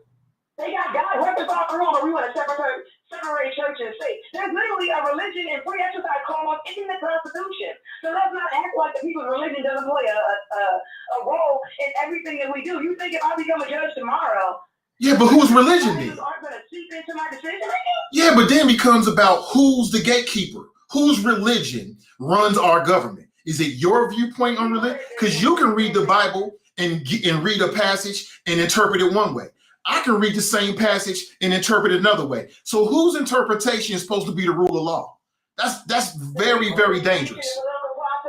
And vote and participate the most and the loudest. But I tell you whose views are not going to be heard. The people that sit at home talking stuff on Facebook that never vote, never go to reform, never stay up on the issue, never go to the Capitol and lobby or do anything, those people's voices will never get heard, and that's how we remain poor. That's how we remain without the things that we want in our daily lives, because we literally sit back and we're passive participants in the process. Mm-hmm. Period. Mm-hmm. Republicans and conservatives and the Christian Bible thumpers in the Bible Belt, they win because they care and they actually put their money where their mouth is and they put their action where their mouth is. And they're organized and they're long-term planners. Like I said, this is 3-4 decades. Why are we organized? It's not because we don't have the ability to organize. We literally don't care. 3 days from now, nobody will be talking about abortion on Facebook. I promise you. That's not true. Because what will happen is 3 days, 3 weeks from now, people still going to be dealing with these trigger cases from different states. So it's still going to be outrage about it. Do you think that this will... But I tell you, Cedric is not going to get a whole bunch of phone calls like, yo, said, what's going on in Ohio? What can we do? People going to go back to work, and they're going to be like, good show, no, Nate, great flow, Donnie B, screw Donnie B, she crazy, and all of that. And they're going to go back to work. I mean, it's going to be a little bit of that. But my question is this. Do you think, well, maybe you just answered it. I was going to ask you, do you think this is going to open up people's eyes and make them key in to just how important the Supreme Court is and all this other kind of stuff? What makes you think abortion is done? We watched George Floyd get murdered on tape, and to this day, at CPD, we didn't get rid of no-knock warrants in response to Breonna Taylor, and we didn't get rid of the knee on the neck and other Carrington holes in response to George Floyd. But they did revise it though. Black people die at the hands of the police. Well, hold up though. They did revise the policy. They did revise the no knock No, warrant it- policy in It should Cincinnati. be eliminated like it was in Colorado and everywhere else. I'm with it. But I want to give credit where credit is due. So my thing is, no, this ain't gonna change anything because we do what we always do. We whine and complain. We protest and do the election slide downtown, and then we go back to work and nothing changes. That's why we don't have health care. That's why we don't have a living wage. That's why our student loan debt is not canceled. That's why the George Floyd Justice Policing Act didn't pass. So this is one in a long list of things, and that's my thing with black folks. Like of all the things to get outraged from, This is you one don't of them. want to get outraged on abortion. What about the men and women that are adults that get killed at the hands of the police every day? How many times did I try to educate people on the George Floyd Justice Policing Act?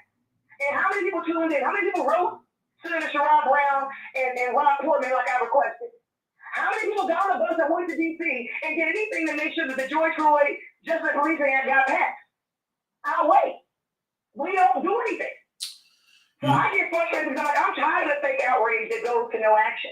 So if everybody's really upset, we got a laundry list of issues to be upset about and to do something about. When you're ready, let me know. You know what I think from this phone call? I think this is why we need your voice back on the air because I know. it's singular and unique. Well, you already know I'm here whenever. I'm here whenever, and we'll make it happen. Whatever, I'm but coming back. a very valuable voice.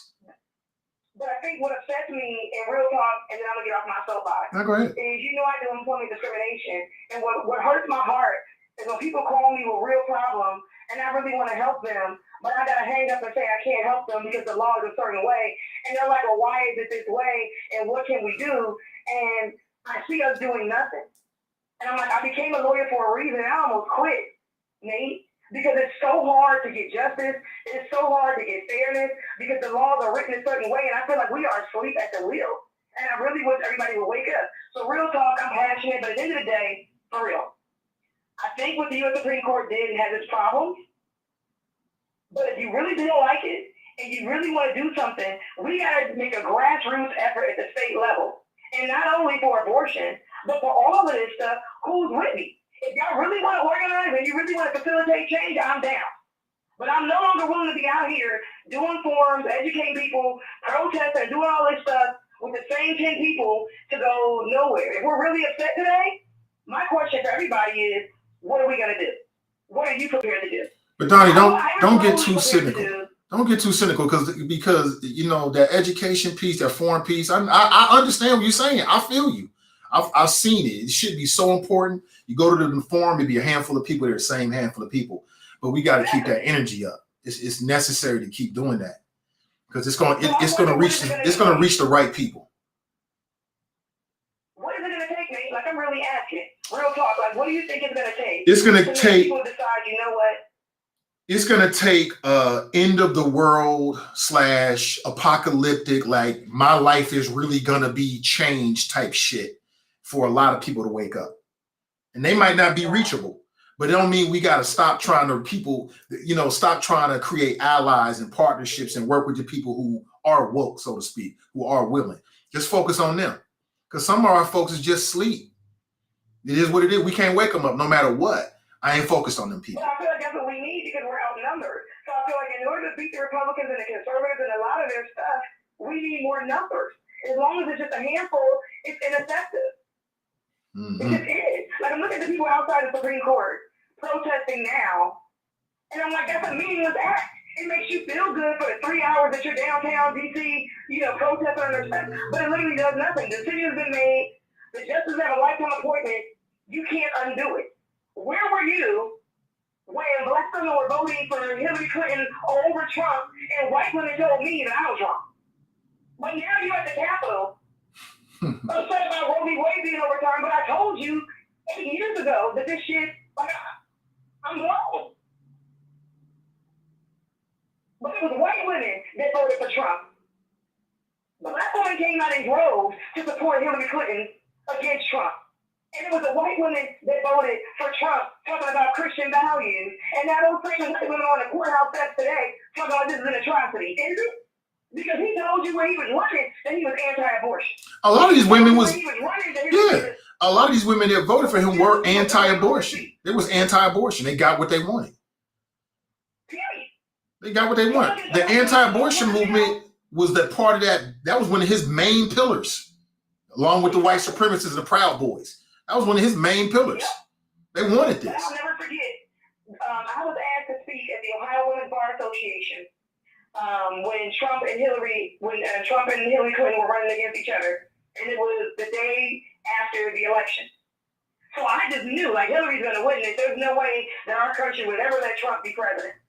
I woke up that morning, Trump was president. I went to Ohio Women's Bar Association to do, my diversity speech, and I opened it up with a joke like, boy, none of us saw that coming. You know what I mean? Trump is not a president, and I expressed, my displeasure. Do you know, after my speech, a white woman walked up to me and criticized me, saying that she supported Trump because she had a strong Christian value? This is stuff they be on. So I can't support the hypocrisy. But when you look at the crowd, pay attention to the news and who's out there in front of the U.S. Supreme Court today protesting. It's a predominantly white female crowd. Like, are you serious? Yeah, but not all white females supported him. There's a lot of white females that wasn't feeling Trump. Well, Lots of the them. thing is, Hillary didn't even get 50% of the white female vote. That's what's killing me. It burns me. I don't understand it either. But again, that propaganda piece, all of the propaganda that was out there about her being a woman, firsthand. A strong woman get hated on by who? Women. You already know. So, Same thing with the black folks. Same thing with the black folks. A brother or a sister will set up the run, and when it's time to go into the campaign, folks got all the money for Louis Vuitton, Coach, Gucci, or whatever. Somebody that's really real will run for office, and you don't donate any money to their campaign at all, or you give them $20. Really? And then wonder and complain why they didn't win. Dear, I don't want to hear another damn thing from anybody about Peters, because when Fanon ran for office, why did he lose? How much more money did Peters raise than Fanon? How much more voter turnout, which is free? It costs nothing to vote. But look at the numbers about how many people showed to vote for Fanon versus Peters, but everybody was complaining about how bad Peters is. Really? I don't want to hear it. Why should we step up? That's my question. White female Democrats that voted for that killed Fanon. Remember that? White Democrat, white female Democrats out in the suburbs. Also us. Joe Malley posted the numbers. Fanon lost in our own neighborhood. That's what shocked me. Yep. In our own neighborhood. I went over the numbers with Joe Mallory, Roseline, Avondale, and all the places that he should have been a shoo-in and had majority of the vote. He didn't. So my question to the people is, why should folks step up and risk everything? Risk public scrutiny, risk disclosing that financial stuff, the time away from family and friends to do this shit, and get no support and criticism when you do try to do something. What's the reason? I'll wait. Well, I can't answer that, but what I will say is I think that we got to explore multiple strategies when it comes to interacting with the community. And good people, strong, good people that know what time it is can't stop. We cannot stop. This is all part of it. You know what I'm saying? You ain't gonna win every battle. You ain't gonna get all the supporters all the time, but we can't stop. Good people can't stop doing what they got to do. Yeah, but I feel like the good people get tired and they get exhausted, and it comes at much personal expense. I remember when I was BLAC president, do you know how much money I lost doing community stuff and I wasn't able to get paid? And it's worth it. If it improves the lives of my people, it is so worth it. But it's so disheartening when you take time out of your busy schedule and time away from the stuff that makes money as a single mother for your son and your household to do community forums and try to help people facilitate change, and 3 people show up. But then you see those same people complaining about why the law is the way it is, why this is the way it is, and all this other stuff. But I'm like, well, where were you, sis? I feel you. Where were you, my guy? I feel the same way, though, Donnie. Good people can't stop. Then take a break, chill for a little while, and come back. But don't stop. Maybe rethink the strategy, but don't stop. Can't stop. Can't stop, won't stop. I really need the people to come to us and tell us, you know what? Instead of us trying to figure out what works, why don't y'all tell us? Well, maybe that should be the first step. What the barrier is. Maybe that's part of like rethinking the strategy. Maybe that should be the first step. I don't know. I mean, we just talking here. without nothing real concrete. Well, But I'm I'm doing just it saying. out there on the Nathan Ivey show. We got everybody listen. Y'all tell us why, when it's time to rally the troops and get together to facilitate change, why don't the both of y'all show up? I don't think that's the right question. I don't think that's the What's right the question. I have to think about it, but that's not the right question. I think the real question is something along the lines of trying to figure out what it is that the people want. How do you motivate people? You know what I'm saying? You know, what is it that the people like? Is it an agenda? You know, people vote for things, not against things. What are we giving to them to vote for? There's something along those lines, but I had to spend more time thinking about it. But since I'm on the spot, I think that's a better question. They call me and tell me. They call me and tell me what changes they want to the laws. They call me and tell me what their economic issues are and stuff. And people don't understand about me, but I'm a believer heart. I cry at night. I'm not the person that you can tell a hardship to, and I just go on about my day. That shit really weighs heavy. I know that about you. And I really be trying to figure it out. So I'm not just on here on a rant. I'm really serious. Like, I feel like we are at a point where I just see the needs of our people going, we're overlooked. We get trampled on. And I'm really at my wit's end on how to help. Sometimes I'll be like, you know what? Maybe I should go work at Starbucks and be a barista because this legal shit is just not working. No, this is all part of it. But you should see what happens when I get to court. You should see how the judges treat us. You should see what the laws are. Like, it's been 22 years, and I was just telling one of my best friends the other day, like, I feel like I've achieved nothing in 22 years. And everybody goes, no, Donnie B, that's not true. I'm like, prove me wrong. When was the last time Title VII of the Civil Rights Act was amended to our favor? You know who benefits from the Civil Rights Act? White female. True. And I don't even know all your history like that, but that can't be true. That just can't be true. You know what I'm saying? You know, it might be small victories. It might be a series of small victories, but you good people, if good people stop, then the bad people win. It's just that simple. Good people need help, y'all. Like, I feel like Cedric is up there now in the Ohio legislature. I heard him on the radio today. We got to help him because you already know what's coming. The Supreme Court has given unfettered discretion to the state, and you know what state we live in. Yep. So my thing is, Cedric is up there. What are we going to do to help Cedric stop what we know is coming? I'm with you. That's the key question on the floor. Mm-hmm. But I promise you, I'll give it to the end of the year before there's a piece of legislation that's going to be up in the House or the Senate concerning abortion. So we got to get ready. Oh, it's already there. They already got it. They got the trigger case already, the trigger bill already written. I can't remember all the details, but it's already there, waiting for the governor's signature. If he hasn't already signed it. But no. He's going to sign it soon, potentially. Yeah, I'll look it up real quick. I've been running this state in one capacity or another since I was a child. Same with Steve Chabot. Like, literally, when I was a kid, when I came here in junior high school, Steve Chabot was in Congress. I am 40 plus years old. Steve Chabot is still. Right. Like, are you kidding me? Yeah. We got a chance now with Greg Lansman. Do it? I think so. I don't think Greg is perfect, but I think he'll be a hell of a lot better than Steve Chabot. I don't think he's perfect, but my issue is, what are we going to do to help him get to where he needs to be to facilitate the change? Because honestly, Aftab should have won. Right. Aftab shouldn't be mayor right now. He should be in Congress. Swing and a miss. What happened? That gerrymandered district is what happened. He put up a good fight, but what happened. You know, the gerrymander, you can't get away from that. If he was show up in our district, then he would have been able to overcome that. You think? Because our turnout was so right. low, coupled with the gerrymandering districting stuff, that's why he lost. But we can overcome gerrymandering if we at least show up in droves in a district that we're in. Yeah. Because our participation in our own district is so low, it don't matter how they draw the line. If we don't show up and vote, we're going to lose no matter what. Right. But what I would say is that if we want people to show up to vote, that means we got to put the strategy in right now. And that's a long-term strategy to reverse those trends in voting.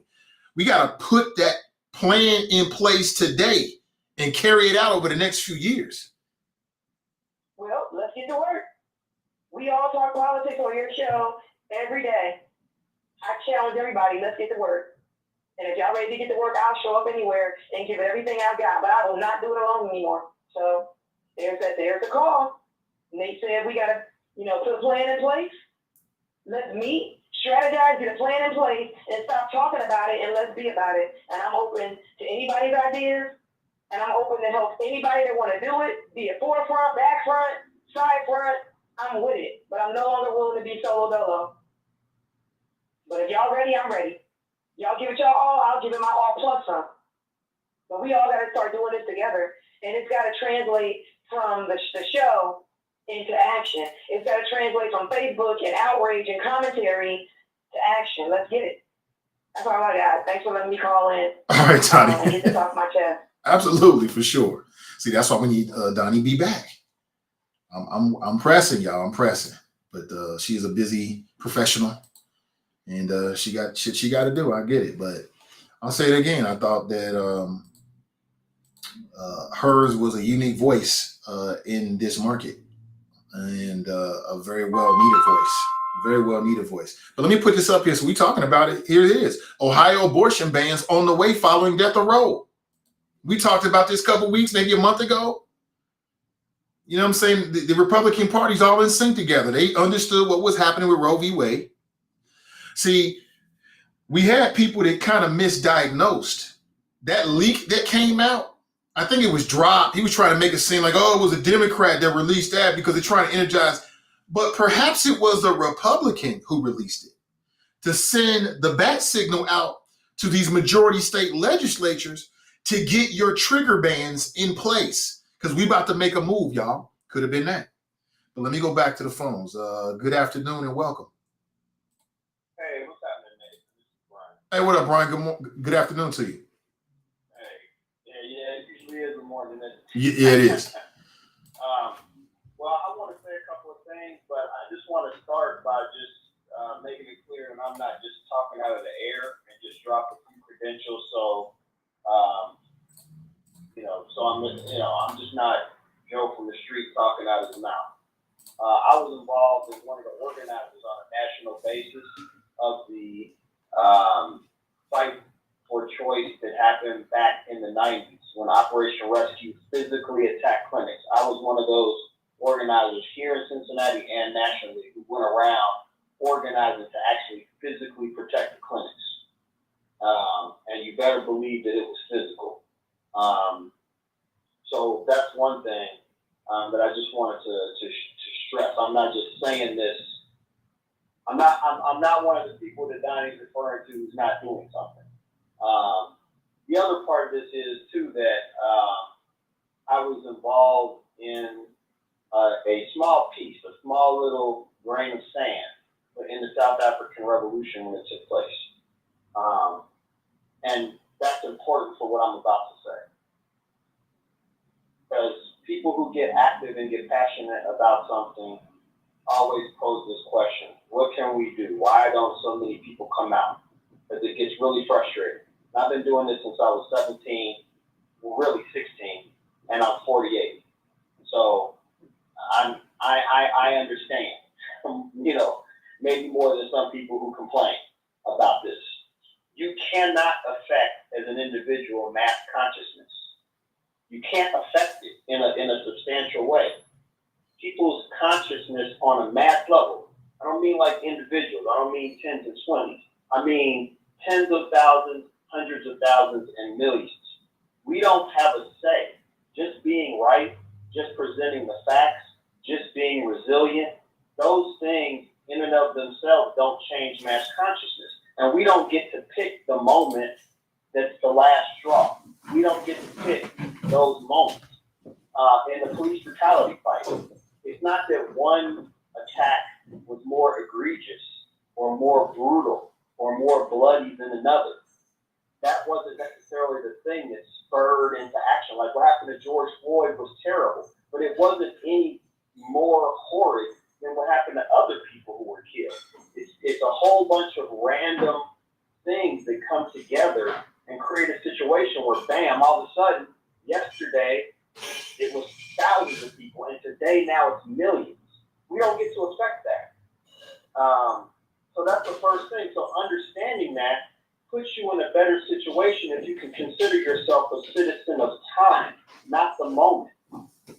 And it's hard to do because one of the people in general aren't ready yet. Whether it's labor rights, whether it's environmental rights, whether it's women's rights, whether it's police brutality, whether it's anti-racism, whether it's gay rights. In general, the masses of people are not in a state where we're in this motion or a movement. But there are moments that happen, flashes in time, where that does happen, and then we have to take maximum advantage to convince as many people as possible, to win as many people as possible, for the long haul, knowing that they want that until, like you said, until like an apocalyptic, until a moment where we become clear that revolution is possible and that we do have the power, we're only going to see little flashes like that. And the reason I bring in the South Africa point is because I was there.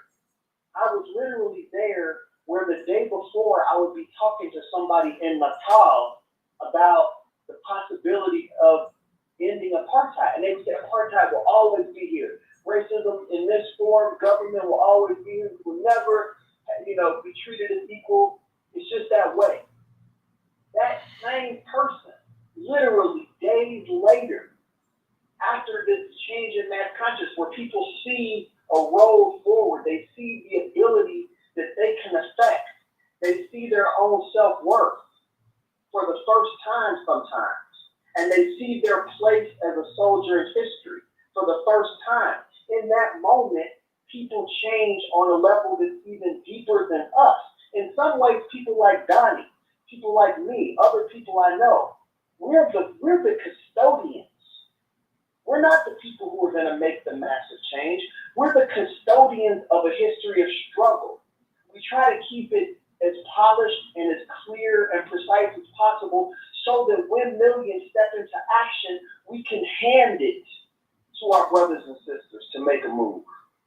And it's hard because the biggest challenge for people who are conscious ahead of those masses is to fight against cynicism, fight against the idea that the people around us who are acting like knuckleheads are always going to be knuckleheads, and to fight against seeing the person who's not currently active as the problem. That's the hardest thing for conscious people to fight with, their own advanced understanding of what needs to be done and the gap between that and what other people understand. That's just my opinion. Now I just want to say a few quick things on the question of choice, which we often call abortion rights or call people pro-life. I use the term choice because that's what it's about. It's about a choice. Do women have access to their body? Do they have a choice? I'm not going to argue back and forth about the religious aspects of things.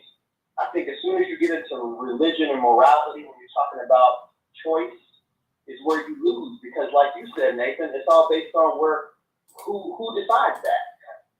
I want to say this few facts. 1% of abortions that have taken place in general are third term. What's considered third term if you divide it into a 9-month period. That is after the first 6 months. 10%, only 10%, are after the 13th week. Those are facts. So when people say, part of it is a rhetoric that we get caught up in, partially because our lives have been taken so much and so little care, so little interest in how we survive or don't, that we can get swept up into a general right-wing campaign as if there's some massive genocide of Black people happening through abortion, which is absolute nonsense. Absolute, total, utter nonsense.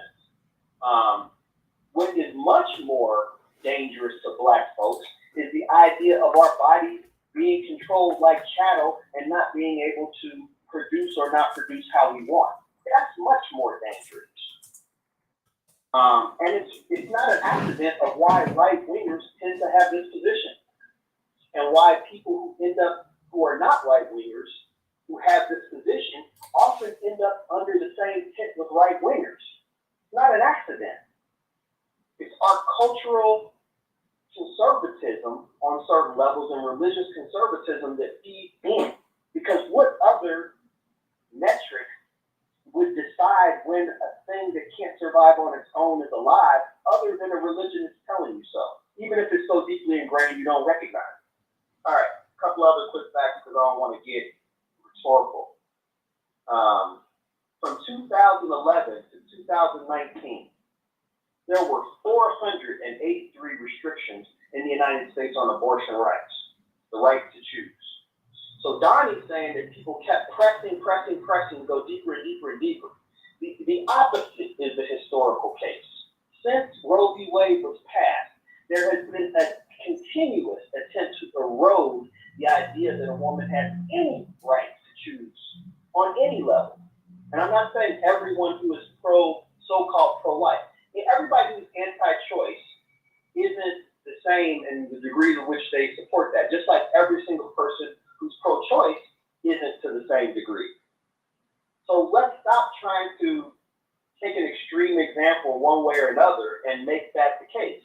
Just accurately point out that it's all over the map. However, a fact is, between 2011 and 2019, there were 483 passed restrictions. That's not how many proposals there were or how many attempts there were. That's how many actually passed. That's 40% of all the restrictions that have happened on choice in all time since Roe v. Wade, which means that in that 9-year stretch, rights to choice were attacked and eroded 40% in that period. Some of those, and so the other point is, this is a result of Democrats and Republicans. I don't mean individuals who call themselves that. I mean the parties. In the case of the Republican Party, they're just driving and pushing to slam choice at every point that they can. In the case of the Democrats, it's much more insidious.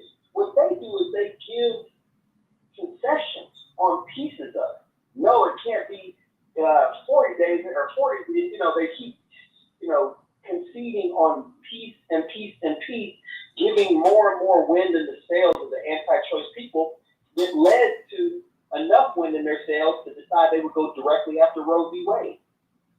So it's both parties who are responsible because ultimately the Democratic Party is not necessarily pro-choice, even though most people who are Democrats are.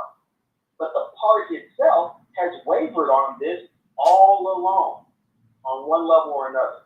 All right, the last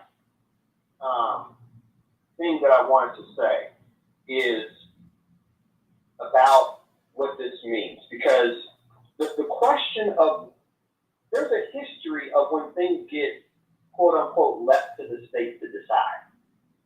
Those tend to be reactionary measures. There are very few examples in history where things get pushed for the states to decide, where it's something that's going to help us as oppressed and exploited people. That's what this is. This is basically, in a certain sense, Donnie's right. I feel like Donnie, in a certain sense, is trying to agitate people into action by saying, yeah, fine, now we are where we are, and now you got to fight it out in each state. I get it. But the remanding things to the state in its very nature, something that should be a universal human right, is reactionary. And it's dangerous, and we should oppose it. So anyway, Donnie and I are very seldom on different pages, and I don't think we're completely on a different page on this, but we do differ in some places. I respect her opinion very much, but there's some things that where we diverge, and I just look forward to people cutting up what I have to say or agreeing with it or having a different opinion. It's just it's an important discussion for us to have. So thank you, Nate. I took way more time than I was planning. Appreciate the call. That's why we're here. Have a great afternoon. I love the divergent opinions. If we all agree all the time, it's going to be boring and we ain't going to learn shit. So we got to have some clash, but we ain't got to be nasty. You know what I'm saying? We can get emotional, because we human. I'm human. I'm as human as they come. I feel this.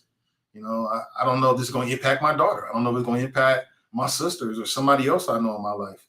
But I'll take passion over anything else. Let me look here. Oh, yes, it's reported. So I'll tell you what the city of Cincinnati, I've received an email from the city. Hold on one second here. This is from the office of Avtab Purival. Here's a quote or a message. Today, the United States Supreme Court overturned Roe v. Wade, ending nearly 50 years of federal rights in abortion. The decision strips the constitutional guarantee that women can make their own healthcare decision. And as mayor of Cincinnati, I will be fighting hard to ensure that Cincinnati stands as a beacon for women's rights. The city will be announcing legislation and new administrative policies to ensure our city employees and their families have access to the medical care they deserve. And that's going to be on Monday. I won't be here on Mondays. I told you I'll be traveling. That'll be on Monday on the steps of City Hall at 9 a.m. So maybe we can get somebody to go. I'll just be getting on the road, actually. So I do plan on doing a show early on Monday morning. I'll probably shift it from like 7 to maybe 8:30, maybe 9 o'clock, and then we got to hit the road. Okay. But I do plan on doing a show on Monday. In fact, I plan on being with you all next week. I'll just be doing it from a different location. That's what the plan is. So we'll see what happens. Abortion. Let me read this to you. Ohio Capitol Journal. Ohio abortion bans on the way following death of Roe. Now that Roe v. Wade has been overturned by the United States Supreme Court, the Ohio legislature is set up to move forward with abortion bans in the state. Yada, yada, yada, yada, yada, yada. The Constitution does not confer a right to abortion. Roe and Casey overruled. The authority to regulate abortion is returned to the people and their elected representatives. Yada, yada, yada. Let me see. Let me see. 6-week abortion. A bill banning most abortions becomes law in Ohio. Okay. But they haven't been enforcing it. It's the so-called heartbeat bill. So we can be going back to that. That means, if I remember correctly, 6 weeks after contraception, will you be allowed to get an abortion in Ohio? How does that sit with you? How does that sit with you? The problem with that is that some people don't even know that they're pregnant until like the 8 or 10 weeks. Like, everybody is different. You might have some women and they know they're pregnant at 6 weeks. It might be earlier than that. Like, they just know their body like that. Their body just talks to them like that. Everybody is different. What if you're a woman who don't even know you're pregnant until after 6 weeks? You just shit out of luck in Ohio. That's right. A recent abortion trigger ban was introduced by Jean Schmidt. When she introduced it, and I'm loosely paraphrasing her, she said essentially that perhaps if a woman is forced to raise a baby, a rapist baby, that could be an opportunity for her to show humanity. House Bill 598, it would make abortion a 4th-degree felony and promotion of abortion a misdemeanor offense. The charges are also targeted at the medical professionals. So if you're a medical professional, if House Bill 598 is triggered and goes into effect, and you violate the tenets of that, they're coming after you. So as I said, this is a long-term plan that they finally put in place. Like I said, I'm not surprised by it. I'm surprised that other people haven't been hip to the game. But this is a long-term strategy. And literally, when I was in college, you're talking about 25 years ago, literally, I read these periodicals in which they said, we're going to take over state legislatures and we're going to take over the Supreme Court. That was the plan. Everything else has been moving to that. That's the reason why they supported Trump, the rump. Because Trump said, oh, I don't care about abortion. Yeah, I'm doing, if you vote for me, I'm going to appoint pro-life judges.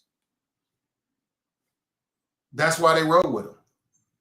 How could any person call himself a Christian and then support a man that's done the things that we all know that Donald Trump has done? That's because Roe v. Wade.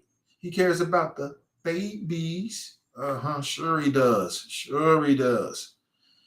That old Skeletor probably can't even have kids. That's what I said about Jean Schmidt. Can she even have kids?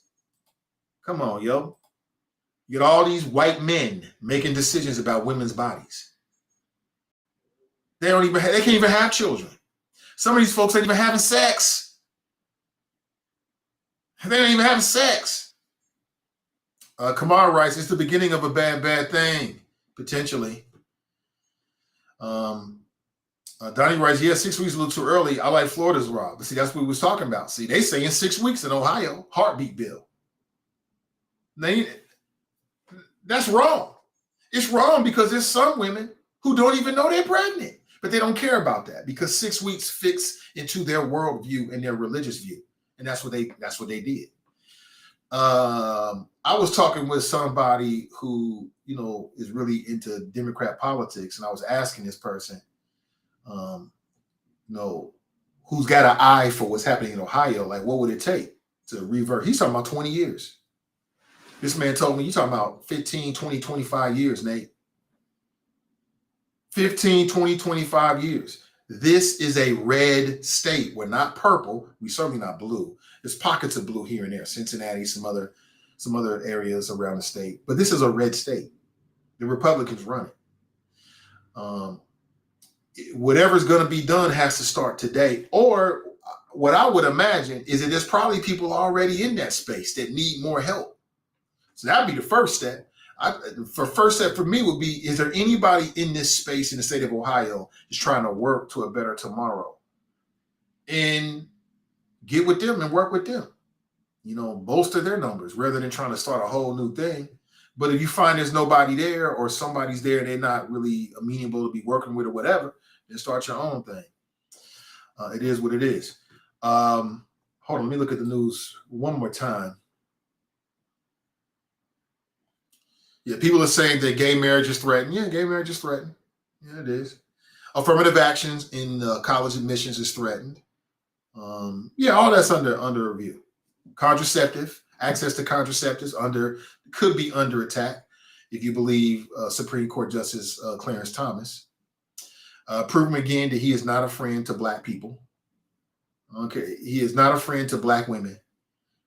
This is a threat to women's health across the state, in my opinion. But we are where we are. Let me make a move, family. I really appreciate you. I won't take up too much of your time on the afternoon. It's a Friday. I'll let you get back to that. Have an excellent rest of your day. Remember our motto: winners focus on winning, losers focus on winners. Stay focused and stay winning, and we'll catch up real soon. It could be probably Monday morning, but you never can tell. All right. Have an excellent rest of your weekend, folks.